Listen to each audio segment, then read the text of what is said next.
नमस्कार, 14 जून 2020 के सामान्य ज्ञान में आपका स्वागत है। सबसे पहले मैं आपको ये बताना चाहता हूँ कि मैंने कुछ क्वेश्चन तैयार किए हैं। ये जो प्रश्न है, कहीं से कॉपी पेस्ट नहीं है। ये दैनिक भास्कर, राजस्थान पत्रिका और डेली न्यूज़ जो अखबार आते हैं, रेगुलर हमारे घर पे आते हैं सभी के, उनको पूरा पढ़ा गया है। उसके बाद में से उनकी जो खबरें हैं, उनमें से कुछ क्वेश्चन आंसर जो निकल के आते हैं, जो आगामी प्रतियोगी परीक्षाओं में आपके लिए हमारे लिए बहुत उपयोगी साबित हो सकते हैं, उनको मैंने क्वेश्चन फॉर्मेट आंसर फॉर्मेट में लिखा है। तो मैं सिर्फ इतना निवेदन करना चाहूँगा कि ये सिर्फ 15 से 20 क्वेश्चन मैं रोज़ लिखता हूँ, तो उन्हें एक बार आप पढ़ लें, देख लें, इतना ही काफ़ी है। क्योंकि ये डायरेक्ट क्वेश्चन आंसर लिखे हुए हैं, तो आपको आसानी से याद हो जाएंगे। ऑप्शंस नहीं दिए गए कि आप 4 ऑप्शंस में टिक करें फिर नेक्स्ट ओपन करें। चलिए पहले क्वेश्चन की तरफ बढ़ते हैं आज। इससे पहले एक बार फिर निवेदन करूंगा कि आप यूट्यूब चैनल को हमारे को सब्सक्राइब करें, लाइक करें, शेयर करें, ताकि और भी अपने साथी हैं उनको लाभ मिल सके। तो पहला क्वेश्चन है, भारतीय मूल के वैज्ञानिक जिन्हें विश्व खाद्य पुरस्कार मिला है।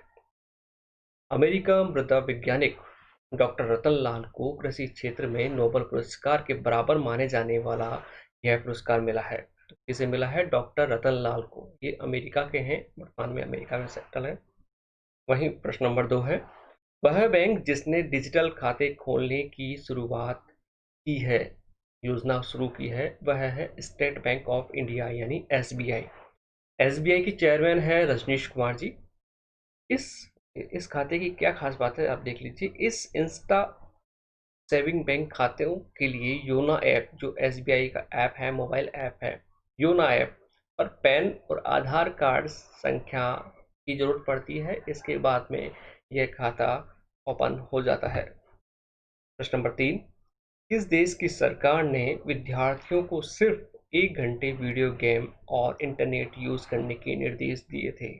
आपको बता दें कि जापान के जगाओ में ये शक्ति लगाई गई थी। इस फैसले के खिलाफ, बड़ी बात है, इस फैसले के खिलाफ एक 17 वर्षीय वटारू नाम से लड़का है, उसने हाई कोर्ट की शरण ली है। हाई कोर्ट का दरवाजा खटखटाया है। वटारू का कहना है कि ये जो पाबंदियां हैं वो हमारे परिजन लगा सकते हैं, आप नहीं। तो आपको फिर बता रहा हूँ कि आप देखिए कि विश्व में कई देशों में, भारत सहित, ऑनलाइन इंटरनेट के जरिए ही हम अधिक से अधिक क्वेश्चन आंसर पढ़ पाते हैं, प्रतियोगिता परीक्षा की तैयारी कर पा रहे हैं इस लॉकडाउन के बीच में भी। चलिए प्रश्न नंबर 4, एनसीईआरटी की ओर से विश्व योग दिवस 21 जून को किस थीम पर नेशनल योग क्विज आयोजित होगी? यह हेल्थ थीम है, हेल्थ एंड हार्मोनी थीम। बता दें कि विश्व योग दिवस 21 जून को मनाया जाता है। प्रश्न नंबर 5, ऑपरेशन डेजर्ट चेंज क्या है? हाल ही में ये ऑपरेशन हुआ था, ये काफ़ी फेमस भी रहा था, काफ़ी चर्चाओं में रहा था पूरे हिंदुस्तान भर में। इसके तहत राजस्थान पुलिस ने सैन्य खुफिया इनपुट्स के आधार पर जयपुर में 2 लोगों को पकड़ा था। ये दोनों पाकिस्तान के लिए जासूसी करते मिले। यह ऑपरेशन भारतीय सेना, यूपी एटीएस और राजस्थान पुलिस का मिशन रहा। प्रश्न नंबर 6, क्रॉस सब्सिडी के बारे में बताइए। ये क्या होती है क्रॉस सब्सिडी? इन दिनों काफ़ी अखबारों में भी चर्चाओं में है। देखिए, इसमें किसी एक वर्ग या समूह को कम दरों पर सेवाएं या उत्पाद उपलब्ध कराने के लिए किसी दूसरे वर्ग समूह से अधिक अतिरिक्त शुल्क वसूल किया जाता है। जैसे आप समझिए, भारत में कृषि को सस्ती बिजली देनी है, इसके लिए औद्योगिक क्षेत्र की बिजली पर अतिरिक्त शुल्क लगाया जाता है। नंबर 7, न्यूजीलैंड विश्व का पहला कोरोना मुक्त देश बना। काफी चर्चाओं में रहा ये भी। यहाँ की प्रधानमंत्री का नाम क्या है? यह है जेसिंडा अर्डन। देखिए, जेसिंडा अर्डन, ये काफी युवा प्रधानमंत्री है, यहाँ के पीएम है। प्रश्न नंबर 8 की तरफ, दुनिया की सबसे कम उम्र में प्रधानमंत्री बनने वाली महिला का नाम। दुनिया की सबसे कम उम्र में पीएम बनने वाली महिला का नाम, यह है 34 वर्षीय फिनलैंड की पीएम सना मरीन। आपको बता दें, महिला ही नहीं, ये पुरुषों में भी सबसे कम उम्र की पीएम है। जो प्रधानमंत्री बने हैं ये है सनात मरीन।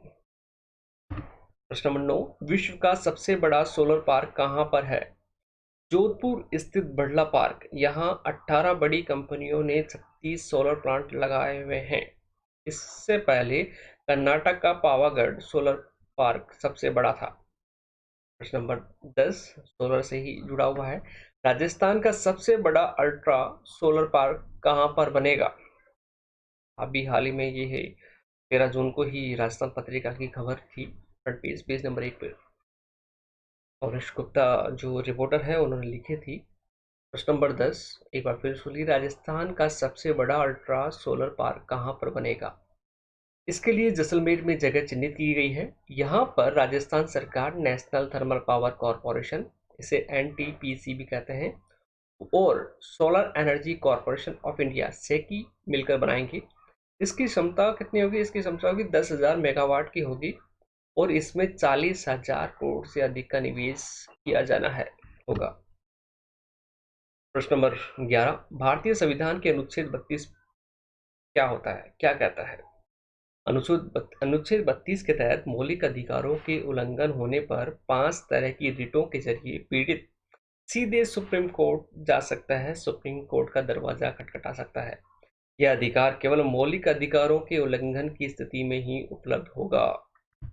नंबर 12, ये काफी इंपोर्टेंट है, में से आगामी प्रतियोगिता परीक्षाओं में जरूर प्रश्न पूछा जाएगा। राजस्थान से है तो राजस्थान, और देश के हैं तो देश के संस्थानों का। प्रश्न नंबर 12, शिक्षण संस्थानों की नेशनल रैंकिंग 2020 में राजस्थान के संस्थानों की स्थिति क्या है? अब देखिए, ये किसने करवाया था? नेशनल इंस्टीट्यूशंस रैंकिंग फ्रेमवर्क की ओर से देश के टॉप 100 में राजस्थान में 29, की बात करें तो उन पूरे देश भर में 29वें नंबर पर पिलानी स्थित बिरला इंस्टीट्यूट है। 71 नंबर पे एमएनआईटी जयपुर है, एमएनआईटी जयपुर है। उसके बाद है 79 नंबर पर है वनस्थली विद्यापीठ, और 91 यानी 91वें नंबर पर है राजस्थान जो जयपुर है, जयपुर में सवाई मानसिंह मेडिकल कॉलेज। और देश की बात करें तो देश में पहले स्थान पर है आईआईटी मद्रास, दूसरे पे आईआईएस बेंगलुरु, तीसरे स्थान पर है आईआईटी दिल्ली, चौथे स्थान पर है आईआईटी मुंबई यानी बॉम्बे, और 5वें स्थान पर है आईआईटी खड़गपुर। आपको बता दें कि जो पिछले वर्ष जो रैंकिंग जारी हुई थी उसमें भी देश के टॉप 5 में यही कॉलेज रहे थे। तो यानी 2019 और 2020 दोनों की बात कभी भी प्रश्न आए तो एक ही आंसर होगा, ये आप जरूर देख लीजिएगा। प्रश्न number 13, national institution ranking framework की रैंकिंग में विभिन्न कैटेगरीज में टॉप पर कौन कौन रहा? इस रैंकिंग का आपको बताते हैं, इस रैंकिंग जो फ्रेमवर्क तैयार हुआ है, इस रैंकिंग में अलग अलग कैटेगरीज वाइज भी टॉप रखे गए हैं, टॉप इंस्टीट्यूट्स चुने गए हैं। उसकी बात करें तो ऑल ओवर रैंकिंग में आईआईटी मद्रास पहले नंबर पर है, टॉप पर है।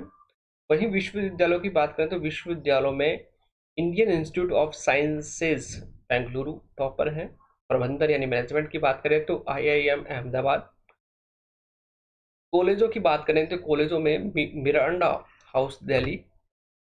मेडिकल के क्षेत्र में बात करें तो एम्स दिल्ली। लॉ यानी कानून की पढ़ाई की बात करें तो लॉ में national law school of India university Bengaluru.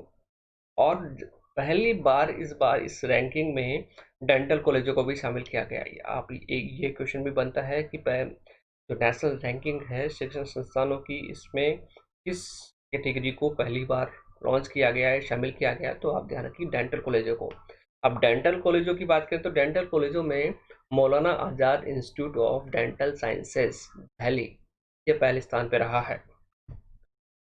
प्रश्न नंबर 14, एशियाई शेरों का एकमात्र निवास गिर अभयारण्य है, वहां पर शेरों की संख्या कितनी है? आपको बता दें 674 शेर यहाँ पर है, ये भी ध्यान रखिएगा। गिर अभयारण्य है, ये एकमात्र निवास है एशियाई शेरों के लिए। 15 प्रश्न नंबर 15, लोनार झील कहाँ पर स्थित है? लोनार झील कहाँ पर स्थित है? यह महाराष्ट्र के बुलढाना बुलढाना जिले में खारे पानी की झील है। यह एक उल्का पिंड से पृथ्वी के टकराने से बनी थी।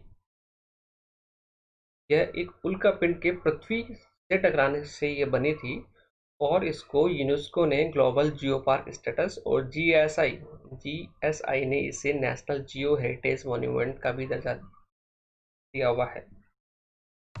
तो आपसे रिक्वेस्ट है कि ये मेरा यूट्यूब चैनल है, इसको सब्सक्राइब कीजिए और मेरा ब्लॉग है competitive exam questions and answer GK. इस पर जो भी मैं आपको पढ़ा रहा हूँ, इस स्टोरी बता रहा हूँ, वो सभी क्वेश्चन आंसर इस पे आपको मिल जाएंगे। वहाँ से कॉपी पेस्ट भी कर सकते हैं, मुझे इसमें कोई आपत्ति नहीं है। कई लोग करते हैं कि वाटर मार्क लगा देते हैं, उससे मुझे तो कोई फ़ायदा होगा नहीं, क्योंकि आप उसको कॉपी करें, नोट्स बनाएं, अपने नोट्स प्रिंट निकालें, है ना। और मेरा ट्विटर अकाउंट, उसको भी आप ज़रूर फॉलो कर सकते हैं, उस पर भी मैं क्वेश्चन आंसर अपडेट करता रहता हूँ समय समय पर। इसके अलावा मैं जर्नलिस्ट हूँ, तो उसमें भी बहुत सारी खबरें जो है वो मैं अपलोड करता रहता हूँ। तो ट्विटर है @सुरेंद्र सूरी। प्रश्न नंबर 16 है, राज्य भारत और ऑस्ट्रेलिया के बीच सेना संबंधी कौन सा एग्रीमेंट हुआ है? हाल ही में आपको बता दूं कि एक दोनों देशों के बीच पहले वर्चुअल द्विपक्षीय शिखर सम्मेलन हुआ था। इसमें 9 समझौतों पर हस्ताक्षर हुए थे। इनमें जो सेना संबंधित एग्रीमेंट है वह है म्यूचुअल लॉजिस्टिक सपोर्ट एग्रीमेंट, महत्वपूर्ण है। इसमें दोनों देशों की सेनाएं एक दूसरे के सैन्य हड्डों का परस्पर प्रयोग कर सकती है।